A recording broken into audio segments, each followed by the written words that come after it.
sommes jeudi 23 novembre 2023. À la une de votre journal santé, une revalorisation des salaires au CNHU HKM de Cotonou. Le chef de l'État va finir par ordonner qu'on nous donne ce qui nous revient, estime Théophile Dossou, secrétaire général du syndicat unité du CNHU HKM. Vous le suivrez dans ce journal. En milieu du journal, nous nous intéressons à la différence entre infirmiers cliniciens et infirmiers diplômés d'État. Il s'agit de deux corps médicaux impliqués dans la prestation des services de santé. La nutrition est également au menu de ce journal. L'utilisation des matières plastiques pour brûler les animaux constitue un risque pour ceux qui s'adonnent à cette pratique, mais aussi pour ceux qui consomment ces viandes. Voilà pour l'essentiel en titre. Bonjour et bienvenue à tous. Démarrons tout de suite par cette actualité au Bénin. Depuis le 13 novembre 2023, on observe un mouvement de mécontentement chez les agents conventionnés du Centre national hospitalier universitaire Hubert Koutoukou-Maga CNHU HKM de Cotonou. Ceci en raison de la non-application du décret 2022-701 du 7 décembre 2022 portant institution du sursalaire au profit des agents de l'État. Rachel Kwassassi a reçu un entretien Théophile Dossou, secrétaire général du syndicat unité du CNHU HKM. Il a fait la lumière sur cette manifestation d'humeur observée chez les travailleurs conventionnés du Centre national hospitalier universitaire Hubert Koutoukou-Maga. Bonjour Théophile Dossou. Oui, bonjour madame la journaliste. Vous êtes le secrétaire général du syndicat unité du Centre national hospitalier et universitaire Hubert Koutoukou-Maga de Cotonou. Effectivement, je suis le secrétaire général du syndicat unité CNHU. Les agents conventionnés du CNHU HKM manifestent depuis le lundi 13 novembre 2023 un mouvement de mécontentement. Alors dites-nous, qu'est-ce qui explique ce mouvement de mécontentement? La situation est relative au décret 2022-701 suite au Conseil des ministres du 7 décembre 2022 où le gouvernement béninois, à la grande surprise agréable de tous les Béninois, a fait augmenter les salaires. C'est ce que nous avions appelé la revalorisation des salaires. Cette revalorisation a pris effet dès décembre 2022, mais jusque-là, nous sommes pratiquement à un an, nous n'avions pas eu ce qui nous revient. Et comment se déroule ce mouvement de mécontentement? Nous portons des bandeaux rouges, mais nous n'abandonnons pas les malades. Quel est donc l'objectif visé par les travailleurs conventionnés du CNHU HKM en menant de telles démarches? C'est une manière d'implorer l'indulgence du chef de l'État. Parce que de façon locale, nous n'avions pas trouvé une solution à notre problème.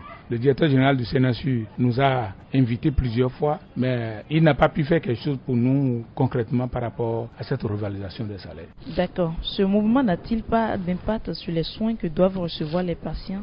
Du tout pas. Dans les services de radiologie, on travaille. Dans les services de laboratoire, on travaille. Dans les services d'hospitalisation, nos collègues sont au chevet des malades. Dans les services de consultation, nous travaillons. Dans tous les compartiments de l'hôpital, CNHU travaille. Quelles sont vos attentes à l'issue de cette grève pacifique?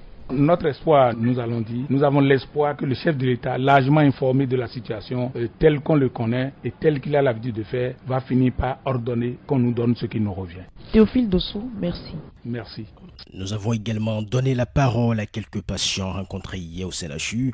Ils nous relatent ce qu'ils ont vu dans l'enceinte de l'hôpital durant ces jours de revendication. C'était depuis le lundi passé qu'ils ont commencé par manifester leur mécontentement. Et on a vu qu'ils ont attaché des bandeaux rouges à la tête, aux bras, partout. Et ils nous ont dit que c'est la grève. Mais la grève que moi j'ai remarqué, c'est une grève pacifique. Ils le font, mais ils travaillent en plein temps. Et ils se relaient comme d'habitude. On a l'air à croire que peut-être c'est un avertissement pour le moment. Je ne sais pas si ça va changer d'ampleur du jour au lendemain. Je suis venu avec un nourrisson. Nous avons été reçus dans tous les services dans lesquels nous sommes passés. Les agents de santé travaillent normalement. Ils n'ont pas grévé comme par le passé où il y avait cessation de travail. Les professionnels de santé ont mis une banderole rose au cou. Certains l'ont attachée au bras, d'autres par contre l'ont attachée à la tête.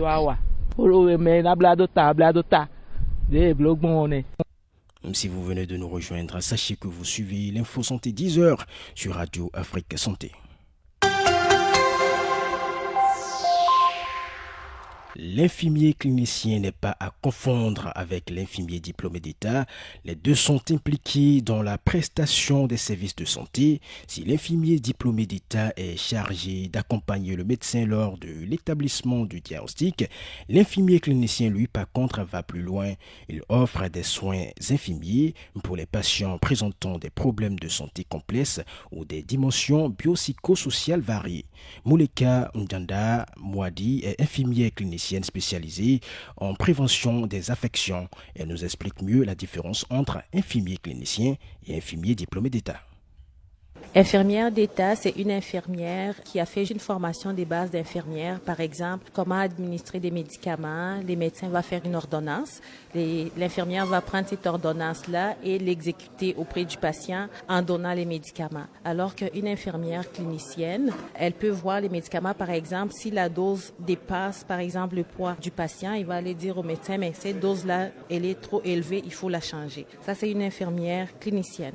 Une infirmière clinicienne spécialisée, ça veut dire qu'en plus d'être clinicienne, elle a pris un autre domaine. Il y en a plusieurs. Par exemple, moi, c'est en prévention et contrôle des infections. Donc, pendant 2 ans, j'ai été suivre cette formation-là à l'université. C'est au niveau de la maîtrise qui me donne cette expertise-là de pouvoir donner des conseils de tout ce qui concerne les enjeux infectieux dans un milieu, dans une organisation. Je ne suis plus auprès des patients, mais je siège au niveau de l'organisation. S'il y a un risque infectieux au niveau de l'organisation, je vais aller rencontrer les directeurs de cette organisation.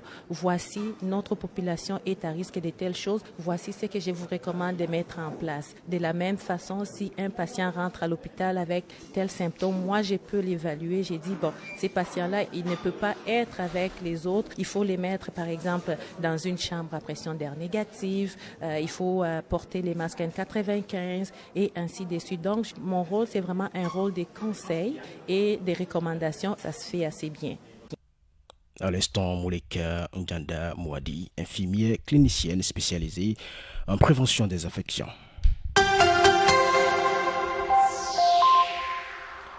Et comme annoncé dans les titres, bouclons ce journal par une note nutrition. La pratique qui consiste à brûler des pneus, des bidons d'huile ou autres matières plastiques pour dépioter la viande d'animaux est fréquente au Bénin. Cette pratique est surtout utilisée dans le but d'obtenir la peau de bœuf appelée communément en langue locale fond au Bénin. Cette pratique, sans le savoir, expose les consommateurs et pratiquants de cette méthode à des conséquences sur la santé. Sotek Bédé, j'y arrive, un nutritionniste diététiste explique les risques liés à la consommation de la viande provenant de cette pratique.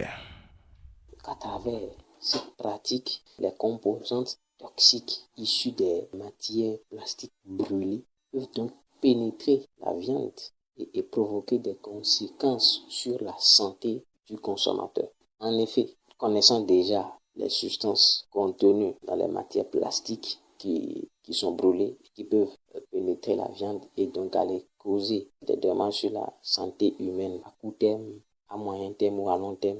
Les risques que l'organisme peut développer sont des lésions de peau. On peut ajouter aussi des allergies et surtout des perturbations du système hormonal pouvant conduire au cancer, au diabète, avec tout le train de conséquences qui s'en suivra. Les bonnes méthodes pour dépioter les animaux. Il y a aussi une méthode qui consiste à raser la peau de l'animal avec de la lame, de l'eau et du savon sur une table. Il y a aussi une troisième méthode qui consiste à gonfler soigneusement à travers la peau de l'animal. Souvent, c'est au niveau des pattes qu'on opère une insertion et à travers cette insertion, une fente, on essaye de gonfler dans toute la peau de l'animal jusqu'à ce que l'animal soit vraiment gonflé. Et maintenant, à l'aide d'un couteau, tout doucement, soigneusement, on enlève la peau. Cette méthode est très économique, moins polluante.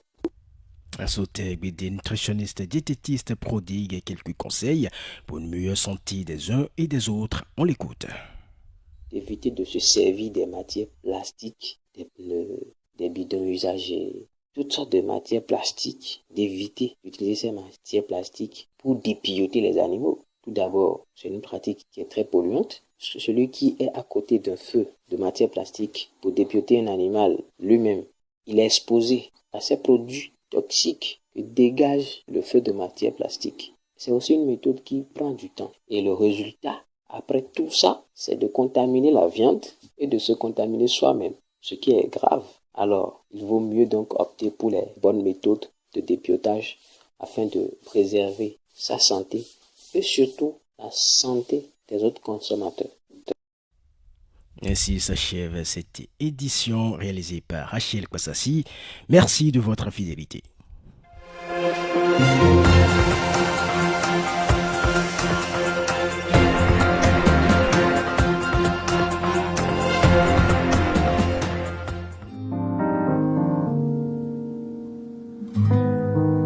Bonjour, 我叫姚维，身体健康是生活最主要的目标。什么经过我的心路